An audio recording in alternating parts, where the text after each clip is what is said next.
युनेस्कोचं पथक सिंधुदुर्ग आणि विजयदुर्ग किल्ल्याला भेट देणार आहे। 6 आणि 7 ऑक्टोबरला युनेस्कोचं पथक किल्ल्याला भेट देणार आहे, तर दोन्ही किल्ल्यांचा जागतिक वारसा स्थळांमध्ये समावेश केला जाणार आहे। जिल्हाधिकारी अनिल पाटील यांनी ही माहिती दिली। किल्ल्यावर स्वच्छता मोहीम राबवण्याचं जिल्हाधिकाऱ्यांकडून आवाहन केलं गेलंय।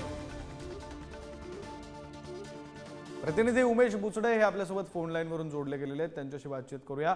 उमेश, युनेस्कोचं पथक हे सिंधुदुर्ग आणि विजयदुर्ग किल्ल्याला भेट देणार आहे। जागतिक वारसा स्थळांमध्ये समावेश करण्याच्या पार्श्वभूमीवर ही जी भेट आहे, हा जो दौरा आहे या पथकाचा, तो महत्त्वाचा मानला जातो। निश्चितच विक्रांत, जागतिक वारसा समावेश करण्यासाठी या किल्ल्यांना भेट देणार युनेस्कोचे पथक हे या विजयदुर्ग आणि सिंधुदुर्ग किल्ल्याला भेट देणार आहे। आणि या अनुषंगाने जे जिल्हाधिकारी अनिल पाटील यांनी सांगितले की छत्रपती शिवाजी महाराजांचे गड किल्ल्यावर जे जागतिक वारसा स्थळांमध्ये समावेश करण्याच्या अनुषंगाने युनेस्कोचे पथक येणार आहे। आणि त्यामध्ये जे जिल्ह्यातील सर्व या अनुषंगाने जिल्ह्यातील नागरिक स्वयंसेवी संस्था, पक्ष संघटना, अधिकारी आणि कर्मचारी हे सर्व जे मिळून ग्रामस्थ मिळून हे जिल्ह्यातील हे जे 2 गड आहेत ते स्वच्छता मोहीम हाती राबवण्यात आलेली आहे असं जिल्हाधिकाऱ्यांनी सांगितलं आहे।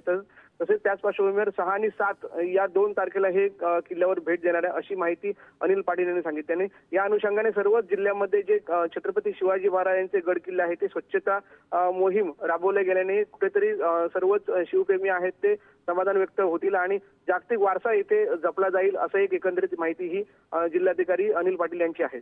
धन्यवाद उमेश, दिलेल्या या सविस्तर माहितीसाठी।